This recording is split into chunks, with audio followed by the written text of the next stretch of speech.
जा रही है। महाराज जी 8 दिन हो गए, एक श्लोक का तो उच्चारण कर ही दो, इस कारण आज हमने मंगलाचरण इस श्लोक से कर दी।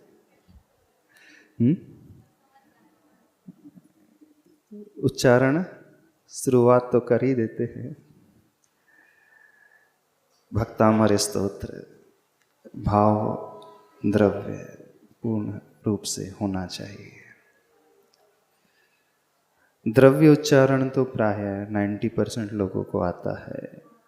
हाँ, उसमें कुछ कमियां होंगी, उसे भी हम सुधार लेंगे। लेकिन जब भावों की बात आती है तो प्राय वो भाव पैदा नहीं हो पाते हैं। हमारा उद्देश्य एकमात्र सिर्फ यही है, भक्तामर स्तोत्र पढ़ाना हमारा उद्देश्य है ही नहीं। यदि आप लोग ये समझ रहे हों कि हम आपको भक्तामर स्तोत्र पढ़ाएंगे तो आप लोग गलतफहमी में हैं। हमारा उद्देश्य आप लोगों को प्रभु से जोड़ने का है और उस सही फल को दिलाने का है, और कोई उद्देश्य नहीं है। क्योंकि जहाँ तक पढ़ने की बात है शायद सभी लोग जानते हैं, इसमें कोई बड़ी बात नहीं है। पढ़ना सीखना उच्चारण करना, बहुत सारे विद्वान आप लोगों को मिल जाएंगे। आपके ही नगर में रहने वाले बुजुर्ग श्रावक होते हैं, श्राविकाएं होती हैं जो वर्षों से करते हैं पाठ, वे भी आप लोगों को बहुत अच्छे से सिखला देंगे, सिखा सकते हैं। अथवा बहुत सारे माध्यम आप लोगों के पास हैं उच्चारण को सीखने के, शब्दार्थ को भी जानने के माध्यम आप लोगों के पास हैं। ये पुस्तक है जिनवाणी है, इसमें श्लोक का एक एक शब्द लिखा है और उसका अन्वयार्थ भी लिखा हुआ है। उसका लिटरल मीनिंग क्या होता है, जैसे भक्तामर कहा तो उसका अर्थ क्या होता है, आपको जिनवाणी अथवा अन्य शास्त्रों में बहुत आसानी से मिल जाएगा। अब इतना ही होना होता, इतना ही आसान होना होता तो सबको इसका फल मिल जाना चाहिए था, लेकिन मिलता हुआ सा प्रतीत नहीं हो रहा था। इस कारण हमारे मन में यह भाव आया कि आज का जो युवा वर्ग है, प्रोफेशनल्स लोग हैं, पढ़े लिखे जो लोग हैं, जो धर्म से दूर रहते हैं, प्रभु की भक्ति से दूर रहते हैं, उसके पीछे मूल कारण क्या है? तो वही पुराने तरीके को लेकर के वे स्वाध्याय करते हैं, पढ़ते हैं। और जब पुराने तरीके को लेकर के किया जाएगा तो व्यक्ति के मन में ये सहजता से जिज्ञासा पैदा हो जाती है कि हमें तो कुछ जो मूल में मिलना चाहिए वो भाव भंगिमा पैदा ही नहीं हो रही है। आपकी दकियानुसी विचारधारा जो चली आ रही है बस वैसे ही चली आ रही है, तो व्यक्ति थोड़ा सा दूर सा हटने लगता है, कटने सा लगता है शास्त्र स्वाध्याय से, प्रभु भक्ति से। इस कारण भी वह दूर हटने लगता है जब इतनी भीड़ को देखता है भगवान की भक्ति करते हुए, और उस फल को जब वह नहीं देखता है तो बहुत आसानी से उसके मन में यह भाव पैदा हो जाता है कि सब व्यर्थ जैसा ही है, ये ढकोसला जैसा ही है, दिखावा जैसा ही है। क्योंकि हमने बहुत सारे लोगों को देख लिया है।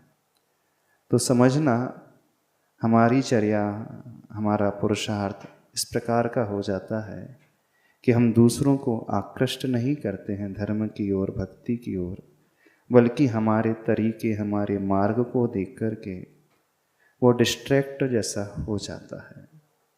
और बहुत सारे पेरेंट्स को शिकायत रहती है अपने बच्चों से कि वो धर्म में आते नहीं, जुड़ते नहीं, प्रभु के पास मंदिर नहीं आते, गुरु के पास नहीं आते। तो सोचना कहीं ऐसा तो नहीं आप उसमें एक बहुत बड़ा निमित्त बन गए हों।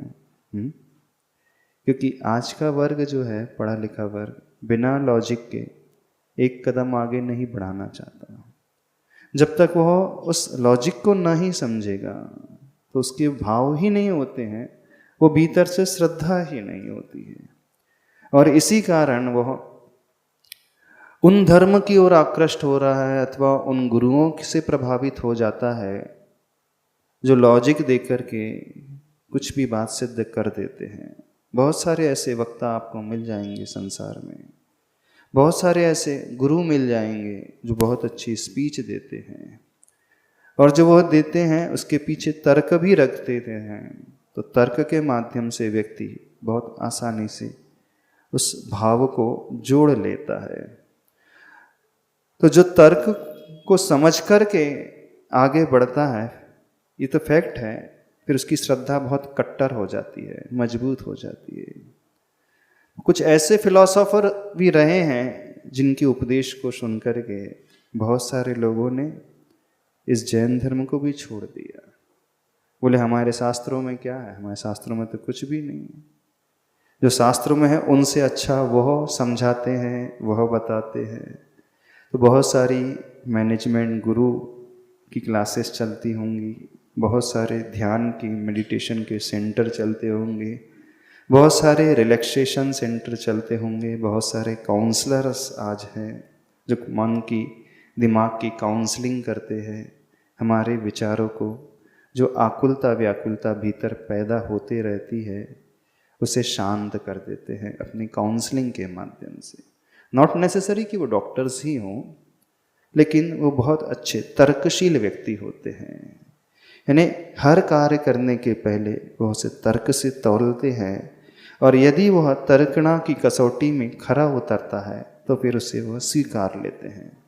तो पढ़ा लिखा वर्ग आज यही पसंद करता है, और इसी के माध्यम से वह आगे बढ़ने की कोशिश करता है, और फिर जहाँ वह प्रभावित हो जाता है उससे वह जुड़ता चला जाता है। तो क्या करना है? उच्चारण शुरू कर दे, अर्थ बता दे, कि थोड़ी सी जो बाकी रह गई भूमिका वो भी हम बता दें। कुछ थोड़ा सा रह गया, घबराओ नहीं, जल्दी शुरू कर देंगे। घबराना नहीं, चिंता नहीं करनी। कल जो विषय हुआ था विनयाचार का, विनय का भाव भीतर से आना चाहिए। अब वह विनय मात्र भक्तामर स्तोत्र के प्रति ही नहीं, वह विनय हमारे जीवन के हर क्षेत्र में कार्यकारी होती है।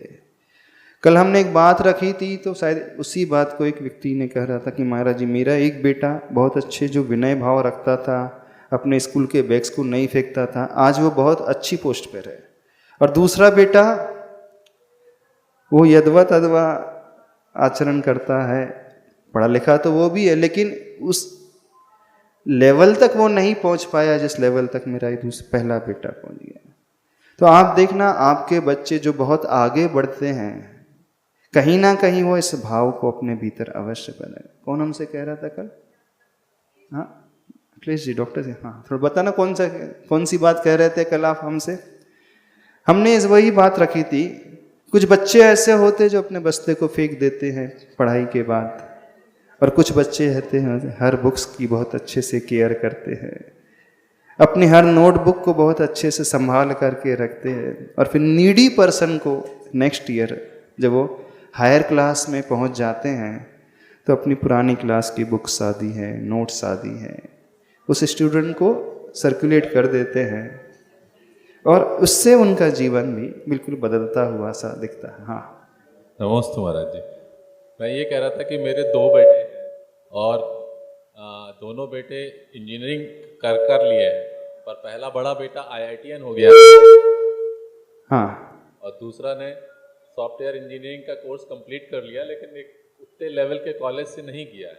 तो हम जब पीछे मुड़ के देखते हैं, दोनों बच्चों ने, जैसे आपने बताया, तो जो बड़ा बेटा था, इसकी आवाज बढ़ा था उसमें, हाँ, जो बड़ा बेटा था वो अपने सारे बुक्स वगैरह जो भी थे उसके वो एक अलमीरा में अच्छे से अरेंज करके रखता था, या फिर वो अपने किसी जूनियर को देता था।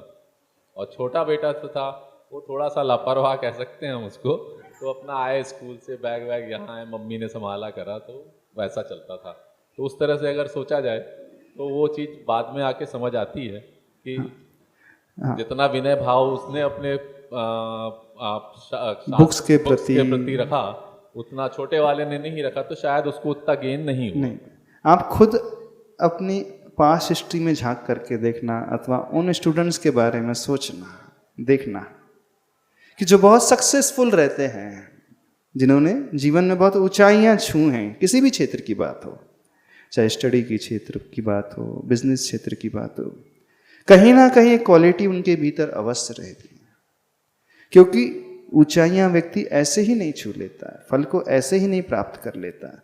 हाँ, यह बात अलग है, हम उस समय ध्यान नहीं दे पाते हैं, उस समय समझ नहीं पाते हैं, उस समय ऐसा लगता है कि सब चलते रहता है, हमारा जो पर्पस था हमने पढ़ लिया, हो गया। पर हर बात का अपना महत्व होता है, इस बात को समझने की कोशिश करें। तो आप सभी लोगों से कहना है, उस विनय भाव को, चाहे आप कोई भी एक्टिविटी कर रहे हो, देखना यदि विनय भाव हमारे भीतर आ गया तो हर एक्टिविटी हमें बहुत ऊंचाइयों तक लेकर के जाएगी। आचार्य भगवान का जो स्वभाव है, आचार्य भगवान बहुत विनय रखते हैं, न केवल शास्त्र के प्रति, अपने गुरु के प्रति। जो जितना योग्य होता व्यक्ति है उसके प्रति उसकी योग्यता के अकॉर्डिंग उतना ही उसे रिस्पॉन्स भी देते हैं। और यही एक सबसे बड़ा फैक्टर है आचार्य भगवान के जीवन का, कि आचार्य भगवान एक वर्सटाइल पर्सनैलिटी बन गई है, एक यूनिवर्सल पर्सनालिटी, अथवा जिसे कहते हैं एक ऑलराउंडर पर्सनालिटी जो होती है व्यक्ति की, वो किसी भी क्षेत्र में हाथ डालते हैं हमेशा टॉप कर जाते हैं, ऊंचाइयों को छू लेते हैं। उसके पीछे भले ही उन्हें बहुत ज़्यादा वो इन डेप्थ नॉलेज उस क्षेत्र का ना भी हो, लेकिन आचार्य भगवान उस सूत्र को पकड़ करके चल रहे हैं कि यदि हमें आगे बढ़ना है तो वहाँ पहुँचना होगा, उस भाव को अपने भीतर लाना होगा। तो हम इतना आपसे इतना सिर्फ भक्तामर स्तोत्र के लिए नहीं कह रहे हैं, हम ये कह रहे हैं एक हैबिट बनाना सीखो, अपने नेचर में इस प्रकार की प्रवृत्ति लाना सीखो। जो क्वालिटी वाला पर्सन हमें मिलता है, अथवा पर्सन ना भी मिले, जो गुण हमें जहाँ भी मिल जाए, या तो व्यक्ति अथवा व्यक्तित्व अथवा वो संसाधन जिसके माध्यम से हम गुणों को प्राप्त कर सकते हैं, उसके प्रति वह विनय का भाव भीतर से लाना सीखो। और उसका फायदा आप अपने जीवन में देखना, उसका विकास आपको बहुत देखने के लिए मिलेगा। हर क्षेत्र में आप बहुत आगे बढ़ जाओगे। स्वाध्याय के क्षेत्र में हैं, चाहे माला के क्षेत्र में हैं, व्रत उपवास के क्षेत्र में, आप सामयिक आदि की बात यदि ले लें और कोई भी दान आदि की भी बात ले लें, तो जो व्यक्ति उस गुणों से सहित है उस व्यक्ति की भी विनय करे और उस पर्टिकुलर क्वालिटी की भी विनय करें, दोनों की विनय करना है हमें। हाँ? ज्ञान दर्शन चारित्रोपचारा, तत्वा सूत्र में एक सूत्र आता है ना विनय संबंधी। किसकी विनय करने कहा? ज्ञान की विनय, दर्शन की विनय, चारित्र की विनय, और एक चौथे नंबर की विनय कही आचार्य उमा स्वामी महाराज ने, उपचार विनय। यानी उपचार विनय, जो भी हमें उस गुण से सहित मिलते हैं तो उनकी हम विनय करना। जैसे गुरु की विनय करते हैं तो उनके आने पर खड़े हो जाते हैं, उनके पीछे पीछे चलते हैं, हाथ जोड़ करके उनके नमस्कार करते हैं, उनसे आगे नहीं चलते हैं। ये एक अच्छे मैनर्स भी माने जाते हैं। तो जब भक्तामर हमें कुछ भक्तामर से पाना है, इस स्तोत्र से पाना है, तो उन आचार्य मानंतुंग स्वामी महाराज श्री को याद करना और वह विनय का भाव उन आचार्य परमेष्टि के प्रति लाना, क्योंकि ये उन्हीं का दिया हुआ उपकार हमारे ऊपर है। यदि वह इस स्तोत्र की रचना नहीं करते तो हम तो ऐसे ही अधूरे से रह जाते। तो जिन्होंने इसकी रचना की है, सर्वप्रथम उनके प्रति वह रिस्पेक्ट का भाव। तो जितने लोग भक्तामर स्तोत्र का पाठ करते हैं, पाठ शुरू करने के पहले कुछ क्षण के लिए आचार्य परमेष्टि मानंतुंग स्वामी जी को याद करते हो? कितने लोग याद करते हैं उनको? क्योंकि मैं भक्तामर स्तोत्र पढ़ने जा रहा हूँ, अब मैं उन आचार्य भगवान को याद कर रहा हूँ जिन्होंने इसकी रचना की। कितने लोग याद करते हैं? अधिकांश लोग शुरू हो जाते हैं पढ़ना, जय बोल देते हैं। जय बोलना अलग है और याद करना, उस और दृष्टि जाना अलग है। देखना, जय तो रटी रटाई पद्धति में आ गए, लेकिन क्या सही में वे आचार्य भगवान हमारी आंखों के आगे आते हैं? कितने लोगों की आंखों के आगे आ जाते हैं? अब आप कहोगे कि महाराज जी हमने तो देखा ही नहीं।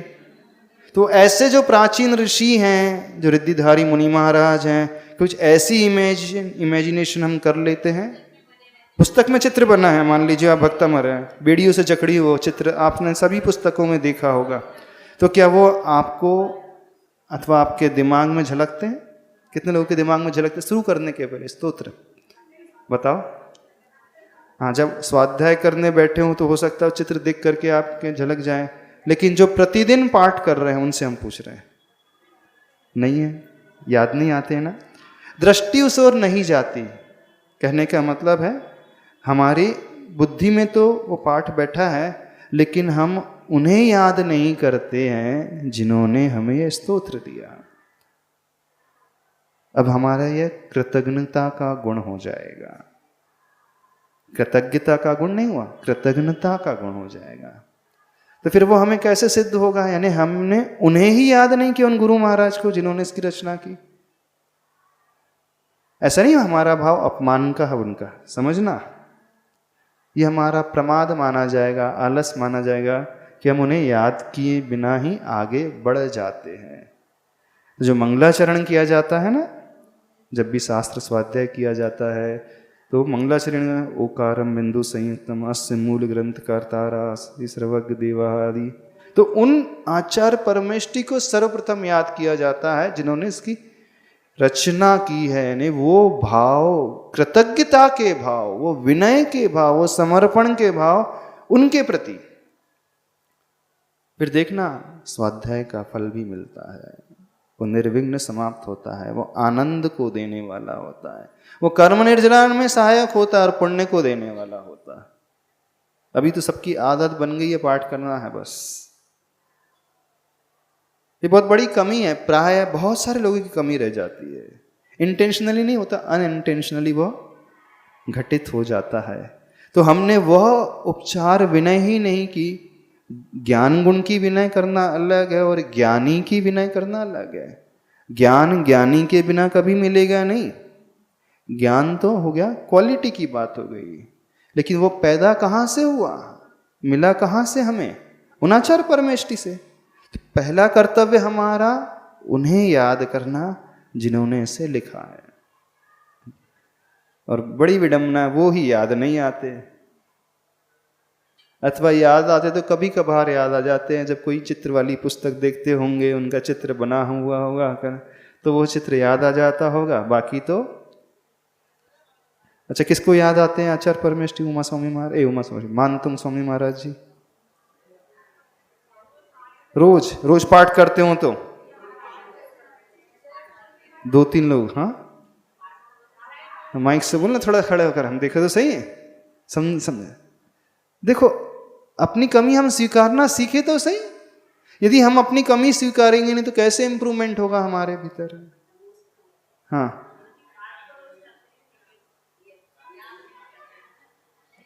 पाठ तो रोज करते हैं, लेकिन वही तो हम कह रहे, याद नहीं करते। तो क्यों याद नहीं कर रहे हैं, हम ये पूछ रहे हैं।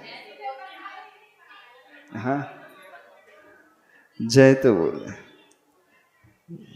कमी बताई जा रही, सबकी कमी है। प्राय अधिकांश लोगों के साथ ऐसा हो जाता है, उस ओर हमारा ध्यान नहीं जा पाता है। तो ये हमारी कमी है, हम स्वीकारें और इस कमी को दूर करें। तो पहले उन्हें याद करें, फिर भक्तामृत स्तोत्र को पढ़ना शुरू करें। तो ये विनय भाव आगे माना जाता है। क्या करोगे? अब से करोगे? अब से क्या क्या करोगे? इतने 8 दिन से हम बहुत सारी चीजें बता रहे हैं, याद रहेगी? कितने लोगों को याद रहेगी? इतना आपका मेमोरी पावर है कि इतनी सारी बातें याद रह जाएगी आपको? इतने सारे अंग, इतनी सारे समर्पण की भावना, हाँ याद रह जाएगी? थोड़ी बहुत तो याद रह ही जाएगी। तो कुल मिलाकर के वो बहुमान का भाव, वो विनय का भाव हम इस स्तोत्र के आए हैं। आगे चले। विनय और कैसे होती है? विनय के बारे में ज्यादा विस्तृत वर्णन तो नहीं हो रहा हाँ, ज्यादा डिटेल में तो हम नहीं जा रहे हैं। विनय एक तप भी है। कौन सा तप है? अंतरंग तप है। प्रायश्चित विनय वैयाव्रत स्वाध्याय विसर्ग ध्यान में तो विनय एक तप है, इससे कर्म निर्जरा होती है। तो जो हमारी कर्म निर्जरा में सहायक है, इतना अच्छा निमित्त मिल रहा है, तो क्यों ना हम इस विनय भाव को लेकर के इस स्तोत्र की शुरुआत करें। अब द्रव्य विनय भी होती है, भाव विनय भी होती है। जिस जिनवाणी से आप लोग पढ़ते हैं, कितने लोगों की जिनवाणी व्यवस्थित है, कवर आदि चढ़ी हुई है? रोज पुस्तक लेकर के आ रहे हैं ना भक्तांबर की? हाथ खड़े करें, कितने लोगों की पुस्तकों में कवर चढ़ा हुआ है? 2 3 4 लोग हाथ खड़े कर रहे हैं। क्यों?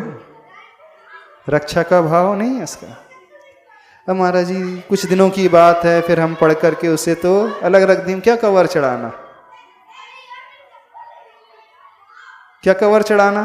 क्या भाव आ जाता है? कुछ दिन बाद तो इसे रखना ही है। समझो, बात वह कवर की नहीं है, बात हमारे अंतरंग की है। तो यह भी तो है एक विनय, नहीं है? इसकी सुरक्षा करना, इसे अच्छे से स्थान देना, इसे अच्छे से रखना, ये फटे ना। नहीं, बहुत सारी ऐसी छोटी छोटी सी बातें हैं जिसे हम सब भूल जाते हैं, अथवा आलस के कारण छोड़ देते हैं। क्यों नहीं कर पाते? देखो, कई लोगों की नोटबुक है ऐसी, फोल्ड आधी है, ऐसे फोल्ड करके लाते हैं। A4 साइज की है, वो बड़ी हो जाती तो बोले अपने और डबल फोल्ड कर लिया। क्या हुआ? हाँ? अथवा उसका राउंड शेप में लेके आ जाएंगे, गोल बना लेंगे। जैसे कॉलेज में बच्चे होते थे ना, रजिस्टर है वो है, तो गोल बना करके रबर बैंड से होता है कि नहीं होता? बताओ, होता नहीं होता? चलो कोशिश करना इसमें बदलाव आए। कोशिश करोगे तो बहुत अच्छा रहेगा, बदलाव आ जाएगा, कुछ सीखने मिलेगा। नहीं है तो जो चल रहा है तो चलता ही रहेगा। अभी तक चलता आया है, आगे भी चलता रहेगा। अभी तक पढ़ते आए हैं, आगे भी पढ़ते रहोगे, लेकिन उससे कुछ ज़्यादा लाभ होने वाला नहीं है।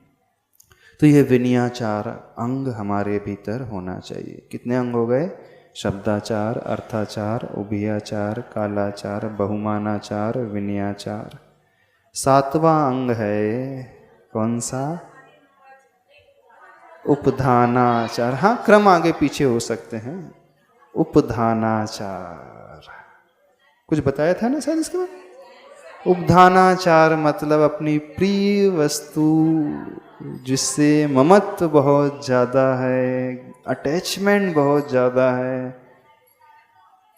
उसे त्यागना जब तक यह ग्रंथ पूरा ना हो जाए। क्यों आचार्य भगवान ने उपधानाचार अंग रखा? बताइए। बार बार हमारा ध्यान उस ओर जाए, पढ़ना है, कंठस्थ करना है, याद करना है, हम इसे बीच में ही छोड़ ना दे। जो बार बार याद आता है, फिर व्यक्ति उसके प्रति जागृति हमेशा बनाए रखता है, अलर्ट रहता है, वो छोड़ता नहीं है बीच में।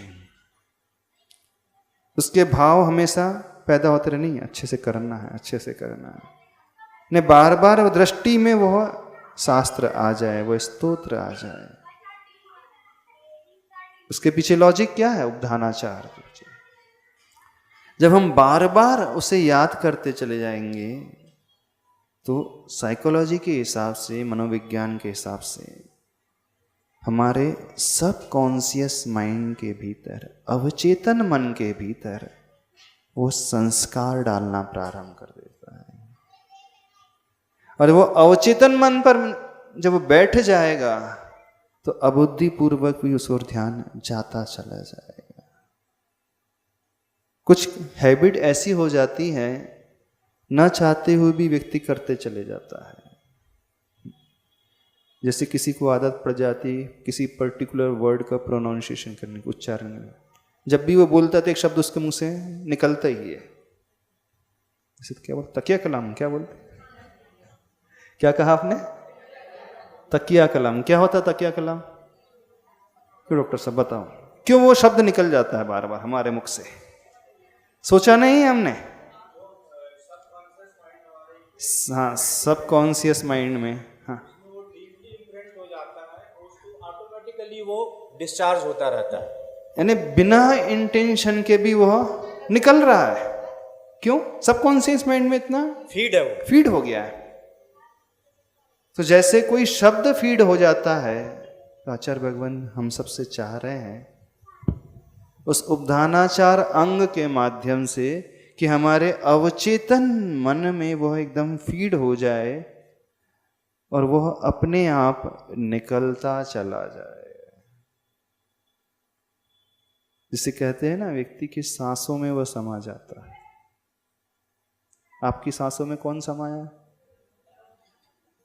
हाँ, बता ना, आपकी सांसों में कौन समाया है?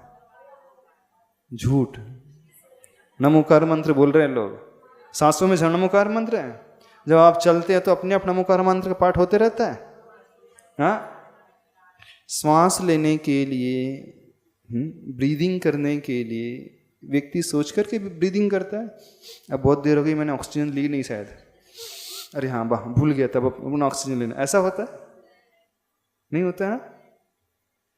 बिना उसके अपने आप होते रहता है, बिना सोचे समझे वो हमारी फितरत में शामिल हो जाता है। कुछ एक्टिविटीज हैं बॉडी की, जैसे पलक झपकना, आंखों की पलकें हम झपकाते हैं कि झपकती हैं? झपकती हैं। हमारे हार्ट बीटिंग, हम हार्ट को ऑर्डर करते हैं कि बीटिंग, ब्रीदिंग। हमारी नसों का फड़कना, हमारी पूरी बॉडी का इंटरनल सिस्टम, डाइजेस्टिव सिस्टम जो चलते रहता है, उसमें कोई माइंड का रोल नहीं होता है, ब्रेन का रोल नहीं होता है कि ब्रेन कोई सेंसरी ऑर्गन को कुछ संकेत देता है, देन हमारा डाइजेस्टिव सिस्टम वर्क करता है। हमारी जो इंटेस्टाइन है उसमें वो मूवमेंट होते ही रहता है, चाहे वो लॉन्जिट्यूडली मूवमेंट हो अथवा अपने बीच में अपने आप ही होता रहता है, विदाउट एनी संकेत की होता है ना। नर्वस सिस्टम उसमें कोई काम नहीं करता। तो वो हमारी बॉडी के बहुत सारे ऐसे अंग हैं, उपांग हैं, इंटरनल पार्ट्स हैं, वह अपने आप चलते ही रहते हैं। उसके लिए कोई संकेत की आवश्यकता नहीं होती है। तो ऐसे ही जब सबकॉन्शियस माइंड में वह फीड हो जाता है तो वह अपने आप निकलता चला जाता है वो पर्टिकुलर वर्ड। पर अभी जो तकिया कलाम बन चुका है वो शायद अच्छा शब्द नहीं होता है। किसी के मुख से कोई अपशब्द निकल जाता है, कोई गाली दे करके बोलता है, कोई रेते करके बोलता है, ना जाने क्या क्या जो उनके मुख से निकलता है। तो तकिया कलाम में भगवान का नाम बैठा है किसी का? जब भी वो बोलते हैं आदिनाथ भगवान, ऐसा ऐसा निकलता है कभी किसी के मुख से? निकलता है? क्या बैठा है तकिया कलाम में? कुछ गलत ही बैठा है, उधर उधर का ही बैठा हुआ है। तो हम ऐसा पुरुषार्थ करें, यानी उपधानाचार अंग रखने के पीछे जो मनोविज्ञान छिपा हुआ है, हम पर्टिकुलर कोई प्रिय वस्तु को त्याग देंगे ना, तो हमारा मन बार बार उस ओर जाएगा। किस ओर? वस्तु की ओर नहीं, खाने की वाली। हमें वो पढ़ना है, हमें वो कंप्लीट करना है, हमें वो याद करना है। तो बार बार उस ओर मन जाएगा, हम सोचेंगे, फिर आपके सपने में भी वही झलकने लगेगा, सपने में भी वही याद आता चला जाएगा। और जब सपने में हमें बार बार कुछ याद आते चले जाए, दिखता चला जाए, तो समझना वो हमारी रग रग में समाहित हो गया है। फिर समझना हमारी सांसों में वो समाहित हो गया है। क्योंकि सपने जो है बुद्धिपूर्वक नहीं आते। कोई व्यक्ति सोच करके सपने नहीं देखता कि हाँ आज मुझे ये वाला सपना देखना है, आज रात को यह सपना आना चाहिए। कभी ऐसा होता है? आप सोच लो, लाख सोच लो, वो सपना नहीं आता। जो आप कुछ अलग ही सपना आ जाएगा। और जो बहुत फ्रिक्वेंटली आ रहा है स्वप्न विज्ञान के अनुसार, जो बहुत बार बार आते रहता है, तो समझना इंटरनली बहुत गहरा वो बैठ चुका है हमारे भीतर। जब सपने में आदिनाथ भगवान नजर आने लगे, मानतन स्वामी महाराज नजर आने लगे, अथवा भक्तामर स्तोत्र नजर आने लगे, अथवा पर्टिकुलर श्लोक नजर आने लगे, तब मानना आपके खून खून में वह समाहित हो गया, रग रग में वह बैठ गया। आपके आने वाली और जाने वाली हर श्वास में प्राय वो बैठ चुका है। अभी कौन बैठा है आपकी श्वासों में? बताओ, कौन बैठा है? आपकी प्रत्येक रग में कौन बैठा है? है भी कि नहीं कोई बैठा हुआ? कोई ना कोई तो बैठा ही होगा किसी की श्वास में, नहीं बैठा? अभी जो भी बैठा है वो सांसारिक विषय को लेकर के बैठा होगा, है ना? जो भी होगा, कोई व्यक्ति होगा, कोई वस्तु होगी, कुछ भी हो सकता है। इसकी आवाज थोड़ी सी, इसकी वॉइस थोड़ी सी ठीक कर देंगे। कुछ भी हो सकता है, पर जो भी है वो सांसारिक विषय को लेकर के है, आर्त और रौद्र ध्यान को लेकर के है। अभी धर्म ध्यान को लेकर के शायद नहीं बैठा है। जब अनइंटेंशनली, अबुद्धि पूर्वक हमारा ध्यान इस ओर जाने लगे, किस ओर? जो हम पाना चाहते हैं, तब समझना बिल्कुल हमारी दिशा प्रॉपरली चल रही है, बहुत अच्छा चल रहा है, सब कुछ फर्स्ट क्लास। हो सकता है प्रत्येक रग में भक्तामर स्तोत्र बैठ जाए? हो सकता है कि नहीं हो सकता? कैसे होगा वो? बार बार हम उसे विजुलाइज करेंगे, बार बार हम उसके बारे में बोलेंगे, पुनः पुनः उसके बारे में हम चिंतन करेंगे, सोचेंगे, पुनः पुनः एक दूसरे से जब हम पूछेंगे, उसकी चर्चा करेंगे, फिर देखना वो हमारे भीतर समाहित होता चला जाएगा। यही कहना है, धर्म को भी हम सब अपने भीतर समाहित करना सीखें। उसे जो कहा जाता है आत्मसात कर लेना, एक वर्ड आता है आत्मसात। क्या मीनिंग होता है आत्मसात करने का? आत्मसात यानी आत्मा में जो क्वालिटी है, गुण है, वो अब कभी भी आत्मा को छोड़ करके दूर नहीं जा सकते। गुण जा सकते हैं, जैसे हमारा जानने का ज्ञान गुण है, दर्शन गुण है। जहाँ जहाँ आत्मा के प्रदेश हैं, वहाँ वहाँ वह गुण फैला हुआ है। जैसे उस गुलाब की प्रत्येक पंखुड़ी में वह सुगंध समाहित है, जैसे तिल में तेल समाया है ना, जैसे गन्ने में वो रस समाया है, जैसे बादल में वो पानी समाया। भजन बोलते हैं ना, नहीं बोलते आप लोग? जैसे मेहंदी में वो रंग समाया है, तिल में तेल समाया है, दूध में घी समाया है, फूल में सुगंधी समाई है, गन्ने में रस समाया। नहीं, जहाँ जहाँ वो पर्टिकुलर वस्तु है, उसके प्रत्येक कण में वो रस समाहित है, वो सुगंधी समाहित है। तो उसे कहा जाता है आत्मसात हो गया। यानी आत्मा का जहाँ जहाँ प्रदेश है, हमारी आत्मा कितने प्रदेशी है? असंख्यात प्रदेश। पूरे शरीर प्रमाण हमारी आत्मा फैली हुई है कि नहीं? कि पर्टिकुलर एक जगह हमारी आत्मा, हार्ट में हमारी आत्मा रहती, कि ब्रेन में हमारी आत्मा है? हमारी आत्मा कहाँ है? ब्रेन है, माइंड है, हार्ट है, कहाँ पे है? लंग्स है, लीवर है, कहाँ फैली है? एंटायर बॉडी में है ना, ऊपर से लेकर नीचे तक जितना हमारा शरीर है उतनी ही आत्मा के प्रदेश फैले हैं। तो आत्मसात होने का अर्थ है कि आत्मा के प्रत्येक प्रदेश में वह समाहित हो जाए। अभी क्या समाहित है आत्मा में? आत्मसात क्या किया है? सभी लोगों ने पापों को आत्मसात किया है। पापी आत्मसात है कि नहीं? बिना इच्छा के भी वो होते चले जाते हैं, बिना सोचे समझे भी वो चलते चले जाते हैं। लेकिन प्रभु की भक्ति कैसे चलती है? बस जब ऐसी प्रवृत्ति बन जाए तो समझना हमने सब कुछ सीख लिया, आ गया बस। अब कुछ करने की ज्यादा आवश्यकता नहीं है। अब तो फल अपने आप बहुत इजीली मिल जाएगा, बहुत जल्दी मिल जाएगा। कर सकते हो? अच्छा, कितने लोग इसे आत्मसात करने का नियम ले रहे? किसका? भक्तांबर को आत्मसात करने का नियम ले सकते हो? महाराज जी, नियम से थोड़ी आत्मसात होगा। नियम से हो सकता है आत्मसात भक्तांबर स्तोत्र? नहीं हो सकता।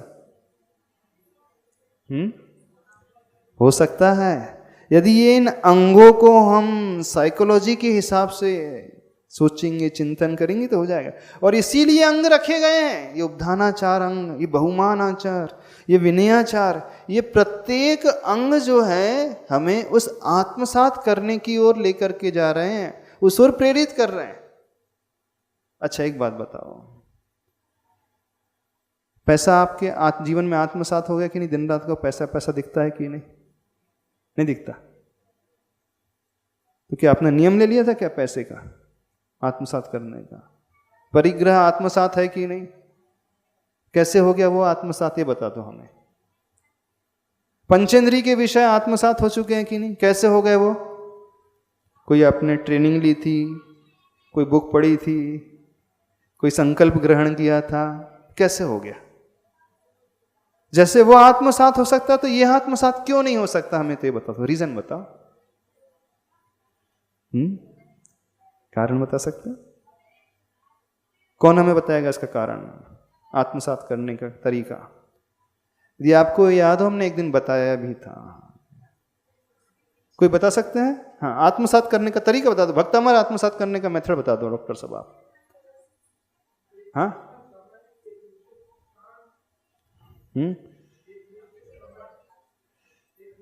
वो कहाँ गया आकाश? उसको बुला लेना, उसको बुला लेना आकाश को, कैमरे मेरे को। हाँ क्या कौन सा तरीका बताया था? निश्चित स्थान, निश्चित समय, द्रव्य, क्षेत्र, काल, नहीं ये नहीं है। हाँ, पैसे के प्रति आपकी रुचि है, इंटरेस्ट है, विषय के प्रति आपका अंदर से इंटरेस्ट है, लगन है, खाने के प्रति अंदर से वो भाव पैदा रहता है, बना रहता है, नहीं रहता है। परिग्रह के प्रति अंतरंग से वो भाव है, रुचि है उसके प्रति, यानी जिसके भीतर वो रुचि होती है, इंटरेस्ट होता है, वह आत्मसात करने लगता है। तो भक्तामर स्तोत्र को आत्मसात करना हम चाहते हैं, फिर आप लोगों से कहेंगे इंटरेस्ट डेवलप करना सीखो, वो रुचि पैदा करना सीखो। हो पाएगी? कोशिश तो करो। सरल तरीका बता दें, बहुत आसान तरीका बता देते हैं। अभी जो आपके हृदय में बैठा है ना, उसे निकाल करके भक्तामर को रख दो, उससे थोड़ा सा हटा दो कुछ टाइम के लिए, टाइम बिंग, और इसको रख दो। कर सकते हो? हाँ। क्यों आचार्य भगवान कहते हैं तव पादौ मम हृदये, मम हृदयम तव पदद्वये लीन यावन निर्वाण संप्राप्ति, तव पद मेरे ही में, मम ही तेरे पुनीत चरणों में। पूजा में पढ़, तब लो लीन रहूं प्रभु जब लो ना पाया। क्या अर्थ है इसका? भगवान आपके चरण कमल मेरे हृदय में आ जाएं। अब कैसे आएंगे? क्या हृदय चीरोगे क्या? हाँ, जैसे हनुमान जी ने अपना सीना चीर करके दिखाया था तो रामचंद्र जो सीता मैया आ गए थे, तो आपके हृदय चीर कर रखोगे भगवान के चरण? ये फोटो यहाँ चिपका लोगे, क्या करोगे? हाँ, कैसे? क्यों आचार्य भगवान? आचार्य, अरे किसकी पंक्ति है जानते हो? आचार्य पूज्य पाद स्वामी जी की महाराज की पंक्ति है, तव पादौ मम हृदये। हे भगवान, आपके चरण मेरे हृदय में। मेरा हृदय आपके, दो तरीके, या तो इस शास्त्र को अपने हृदय में बैठा लो, अथवा अपना हृदय शास्त्र के चरणों में, आचार्य भगवान के चरणों में समर्पित। क्या कर सकते हो आप? कुछ नहीं कर सकते, क्योंकि आपके यहाँ वैकेंसी नहीं है, अभी नो वैकेंसी है, हृदय में भी स्थान खाली नहीं है, नो रूम है ना, ऑलरेडी ऑक्यूपाइड है, रिजर्वेशन बहुत पुराना है और अभी, और चांसेस भी नहीं है फ्यूचर में वैकेंसी हो जाए हृदय में। चांसेस है क्या डॉक्टर साहब कि इतने सारे ऑपरेशन आप लोग करते हैं, कभी कुछ इस प्रकार का देखा हृदय में? हार्ट का ऑपरेट करते हो तो कुछ नजर आया? आपने केसेस भी देखे होंगे ऐसे मेडिकल साइंस में, कुछ नजर आता? फिर आचार्य भगवान क्यों कह रहे हैं हो सकता है? बस इंटरेस्ट डेवलप करो तो हो जाएगा। तो ये उपधानाचार अंग इसीलिए रखा है, उस तरीका यही है कि बार बार हमारी दृष्टि उस ओर जाए, इसके माध्यम से इसकी प्राप्ति होती है। और उसके पश्चात लास्ट अंग है 8वें नंबर का अनिन्हवाचार। निन्हव का अर्थ होता है छिपाना, और अनिन्हव का अर्थ होता है नहीं छिपाना, प्रकट कर देना। क्या छिपाना? हाँ, जिससे हमने सीखा है उसका नाम हम छिपा लेते हैं। हम क्या कहते हैं, यदि हम बहुत आगे बढ़ जाते हैं तो क्या कहते हैं, अरे मेरी क्षमता थी, मेरी कैपेबिलिटी थी, उसी से मैंने पा लिया। हाँ, मैं इसका क्रेडिट किसी और को क्यों दूं? मैंने खुद से लर्न किया है अथवा यूट्यूब से सुन लिया है। यदि आपने यूट्यूब से भी किसी से सुना है तो भी क्रेडिट देना सीखो उसको। हाँ, उसकी आवाज़ को सुन करके मैंने सीखा है, उसके प्रवचन को सुन करके मैंने ये सीखा है, ग्रास्प किया है। जिससे भी सीखो, XYZ कोई भी हो, अथवा साक्षात उनके मुख से सुन करके हमने इस लाभ को पाया है। व्यक्ति क्रेडिट नहीं दे पाता है, इसको उसका ईगो हर्ट होने लगता है, होता है ना। क्रेडिट देते हो आप किसी को जिससे आपने लिटिल बिट कुछ थोड़ा सा भी पाया हो, तो क्या क्रेडिट देते हो? नहीं देते। व्यक्ति छिपा जाता है। और ज्ञान के क्षेत्र में तो बहुत सारी ऐसी बातें प्रसंग आ जाते हैं, व्यक्ति डिस्क्लोज नहीं कर पाता है, छिपा जाता है। तो अनिन्नव यानी हमें छिपाना नहीं है। जिनसे हमने पाया है जीवन में, लाइफ में, हम उसे क्रेडिट देना। हाँ, उनसे हमने सीखा, क्या प्रॉब्लम है? हो सकता है, हो सकता है। तो ये 8 अंग हैं। इन 8 अंगों के माध्यम से भक्तामर की ये स्तुति है, ये स्तोत्र है, ये ज्ञान है, हमें बहुत अच्छे से प्राप्त हो जाएगा। और डिटेल में नहीं जा रहे हैं, आगे और बढ़ते हैं, ठीक है। एक बात और रह गई है, फिर अपनी इसके बाद पूरा हो जाएगा, शुरू हो जाएगा। घबराना नहीं, चिंता नहीं करना, शुरू कर देंगे, विकल्प नहीं करना। हाँ हाँ,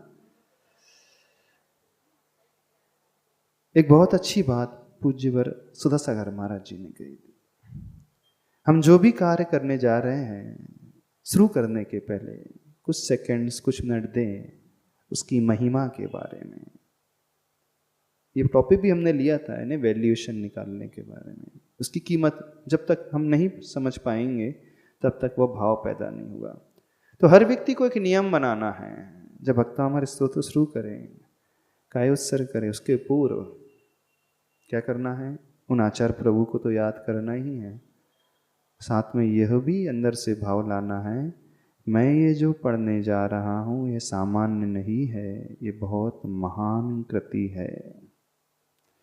इस कृति के माध्यम से न जाने कितने लोगों के उपसर्ग दूर हुए, इसके माध्यम से न जाने कितने लोगों का जीवन बदल गया है। इस स्तोत्र के माध्यम से न जाने लोगों ने कितना पुण्य कमा लिया है। इसको पढ़कर के न जाने कितने लोगों का विल पावर, इच्छा शक्ति मजबूत हो जाती है। इस स्तोत्र का आलम्बन लेने से व्यक्ति की निगेटिविटी दूर हो जाती है। इस स्तोत्र की ओर भाव लाने से उसके परिणाम जो हैं मजबूत होने लगते हैं। इस स्तोत्र को आद्योपांत पढ़ने से व्यक्ति के भीतर एक गुण पैदा हो जाता है, वो किसी भी कार्य को करेगा तो पूरा करके ही छोड़ेगा। यह स्तोत्र कोई सामान्य कृति नहीं है, एक विश्व की महानतम कृतियों में से है। और उस कृति को मैं पढ़ने जा रहा हूँ, अपने जीवन में उसे अपनाने जा रहा हूँ। जो आपके शब्द हों, उन शब्दों के माध्यम से अपने भावों को अभिव्यक्त कर सकते हैं। नॉट नेसेसरी जो हमने कहा वही कहें। आप अपने मन में जो भी भाव आ रहे हो, जैसे भी शब्दों के माध्यम से, टूटे फूटे शब्दों के माध्यम से ये भाव लाना सीखें। और सबसे पहले सबसे मोस्ट जो इम्पोर्टेंट है, उन आचार्य भगवान के लिए क्रेडिट देना सीखिए, उनके प्रति वह कृतज्ञता का भाव लाएं, ग्रेटिट्यूड की फीलिंग लेकर के, आभार की भावना लेकर के आए।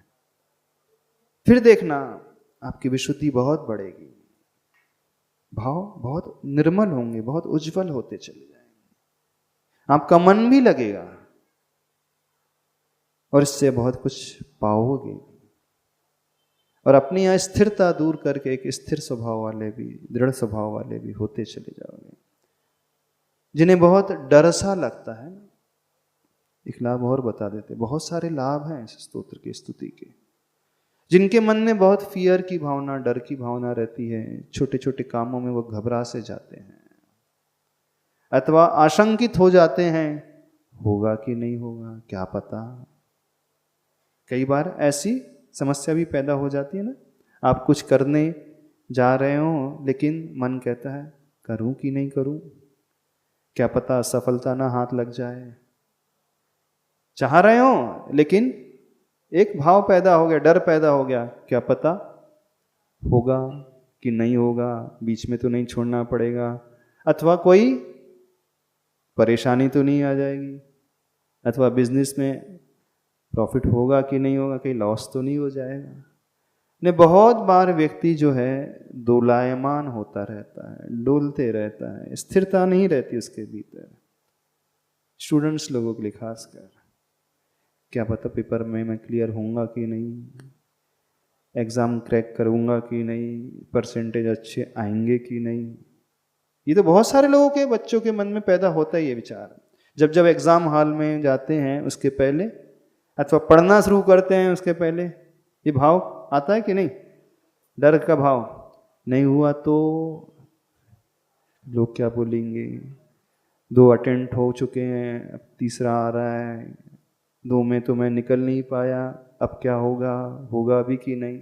तो ये डोलायमान वाली स्थिति यदि पैदा हो रही है, अस्थिरता की भावना अथवा डर का भाव पैदा हो रहा है, तो हम आपको गारंटी देते हैं, इस फियर को ओवरकम करना चाहते हो तो बहुत दृढ़ता से इसे पढ़ना शुरू से लेकर अंत तक देखना, आप उस फियर को ओवरकम कर जाओगे, उस डर से भी आगे बढ़ जाओगे। समझ में आ रही है बात? नहीं समझ में आ रही है तो उच्चारण करना शुरू करें। अब उच्चारण करें उससे पूर्व उसके कुछ नियम होते हैं। क्या? कैसे उच्चारण करना, कैसे इसे पढ़ना, क्योंकि ये संस्कृत में है। कैसे दीर्घ मात्रा का उच्चारण, कैसे ह्रस्व मात्रा का उच्चारण, कैसे विसर्ग का उच्चारण, कैसे अनुस्वार का उच्चारण, कैसे संयुक्त अक्षर जो आता है उसके पूर्व में उच्चारण किया जाता है। ये बहुत सारे क्वेश्चंस उठते हैं, इसकी भी कुछ रूल्स एंड रेगुलेशन, नियमावली होती है। जब तक वो नहीं समझ में आएगा उच्चारण भी सही नहीं हो पाएगा, यानी शब्दाचार जो आना चाहिए नहीं हो पाएगा। तो आप लोग हाँ खड़े होकर के पूछ लो, माइक से पूछ लो, घबराओ नहीं। वो पूछ रहे हैं भक्तामृत स्तोत्र किसी भी समय में पढ़ सकते हैं? याद होगा हमने एक कहा था आप लोगों से, एक योग्य काल बनाओ और वह फिक्स टाइम होना चाहिए। जब भी आप पढ़ें उसी टाइम पे पढ़ना, पर रेगुलर वही टाइम होना चाहिए। ऐसा नहीं आज 8 बजे पढ़ लिया, कल 9:30 बजे पढ़ लिया, परसों 6 बजे पढ़ लिया, फिर शाम को 4 बजे पढ़ लिया। यदि आप चाहते हो लाभ मिले, एक प्रॉपर टाइम टेबल बनाओ और उस टाइम के अकॉर्डिंग करना है, यानी वो आपका डिवोशन दिखाएगा भक्तामृत स्तोत्र के प्रति। और सबसे बेस्ट रिजल्ट मिलते हैं अर्ली मॉर्निंग में पढ़ोगे, सबसे अच्छे अर्ली मॉर्निंग अथवा दोपहर के पहले पढ़ लोगे तो बेस्ट, सबसे अच्छे रिजल्ट होते हैं। वैसे भगवान की स्तुति कभी भी कर सकते हैं, 24 आवर्स भी कर सकते हैं, पर वह स्तुति जो होना चाहिए रेगुलर हो और एक ही टाइम पे हो, तो काल आपको सिद्ध सा हो जाएगा। खड़े होकर हाँ, क्योंकि इसके पाठ तो अखंड पाठ भी चलते हैं, 24 घंटे चलते हैं। कई मंदिर है वहाँ 24 आवर्स चलते हैं। 1 घंटे 2 घंटे का भी शाम के टाइम 15 दिन में एक दिन पाठ रखते हैं, तो हाँ रख सकते हैं पाठ। आप कभी भी पढ़ सकते हो, नुकसान कुछ नहीं होगा। लेकिन यदि कुछ पाना चाहते हो तो एक टाइम निश्चित करो, जो टाइम आपको सूटेबल हो वो टाइम करो, पर पढ़ना उसी टाइम में, रेगुलर, डेली। हाँ, आपकी कोई प्रॉब्लम है, फिजिकल प्रॉब्लम है अथवा महिला वर्ग की जो प्रॉब्लम होती है उसमें आपको कोई प्रॉब्लम नहीं होगा तो वो उसमें तो छुट्टी रहेगी, उसमें छोड़ सकते हैं। लेकिन पुरुष वर्ग के लिए अथवा अन्य लोगों के लिए कह रहे हैं, जो भी आप पाना चाहते हो यदि इससे, तो एक टाइम निर्धारित करो, उस टाइम में पढ़ना शुरू करो। और बाकायदा द्रव्य शुद्धि से करना है, हाथ पैर आदि धो करके, स्नान आदि करके। हाँ, और पूर्व अथवा नॉर्थ उत्तर दिशा में फेस करके, बैठ करके अच्छे, अथवा खड़े होकर के भी करो तो बहुत अच्छा एक स्थिति। लेकिन महिला वर्ग बैठ करके करे, पुरुष वर्ग खड़े होकर के कर ले तो बहुत अच्छा। समय हो रहा है आपका? हाँ नमस्ते महाराज। महाराज जी, कुछ महिलाएं जैसे मंदिर जाते वक्त पढ़ती हैं या हाँ। परिक्रमा लगाते समय, रोटी बनाते समय पढ़ती हैं, तो क्या ऐसे पढ़ना चाहिए क्या? परिक्रमा लगाते समय, मंदिर जाते समय, रास्ते में, जी। एक समय में एक ही उपयोग चलता है। हाँ, आप चल रहे हो तो पढ़ सकते हो, लेकिन पढ़ रहे हो तो चलना नहीं है। जो हमने कहा उसके पीछे बहुत बड़ा रहस्य है, उसे समझना। आप रोटी बनाते समय पढ़ सकते हो, कोई बाधा नहीं, लेकिन पढ़ते समय रोटी नहीं बनाना है। क्या डिफरेंस हुआ? यदि आपका नियम है भक्तामर रोज पढ़ने का, जिस समय आप पढ़ रहे हो उस समय रोटी नहीं बनाना, टीवी नहीं देखना, अन्य काम नहीं करना। लेकिन रोटी बना रहे हो तो मन इधर उधर भटकता है, पिक्चर के गाने पढ़ बोलते हो, इधर उधर के सॉन्ग सुनते हो, उससे बेस्ट है भक्तामर पढ़ लेना। लेकिन वो आपकी जो नियम में काउंटिंग नहीं होगी, इस बात को मानना। जो नियम है तो नियम तो एक आसन में, स्थिर आसन में बैठ करके एक जगह द्रव्य शुद्धि के साथ अच्छे भावों को शुद्ध बनाते हुए, पूर्व अथवा उत्तर मुखी रखते हुए। तो जैसे महिला वर्ग है, रोटी बनाती है तो भजन गाती है ना, कोई भावनाओं का पाठ कर सकती है तो वो कर सकते हैं। लेकिन क्या हमने निषेध किया? पढ़ते समय रोटी नहीं बनाना, लेकिन रोटी बनाते समय आप पढ़ सकते हो। अंतर समझ में आया डॉक्टर साहब? अंतर समझ में आया कि नहीं? जब हम रोटी बना रहे हैं तो फ्री टाइम अथवा मन इधर उधर भटक रहा था, उसको प्रॉपर यूटिलाइजेशन कर रहे हैं, गलत जगह ना चले जाए। आर्त रौद्र ध्यान की बजाय बहुत अच्छा है आदिनाथ भगवान की स्तुतियाँ हो याद आ रही है, उस समय आप 2 श्लोक भी पढ़ सकते हो, 4 भी पढ़ सकते, चल जाएगा। लेकिन जब नियम का पालन कर रहे हो उस समय अन्य कार्य नहीं होना चाहिए। हो गया? समय हो गया ना? हाँ, पढ़ता है। हाँ बोलो। टाइम की भी कुछ लिमिट होना, याद है तो 5 मिनट में पूरा पढ़ लेते हैं। अच्छा, एक ही साथ आपको याद है वो हमने कहा था शताब्दी एक्सप्रेस से नहीं पढ़ना है, बुलेट ट्रेन की स्पीड से नहीं पढ़ना है। जिसके लिए जितना समय दिया जाना चाहिए उतना ही समय देना सीखो तो लाभ होगा।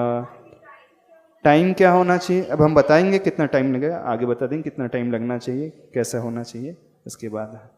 हाँ हो गया? और हाँ जी बोलिए। महाराज जी, हम लोग ने 15-20 साल पहले ध्यान सागर महाराज जी से भी भक्तांबर पढ़ा था। हाँ। उनने इतनी अच्छी क्लास लगाई थी कि पूरा मंदिर का हाल भर जाता था। बहुत अच्छा, बहुत बढ़िया। महाराज जी उनने ये भी बताया था हाँ।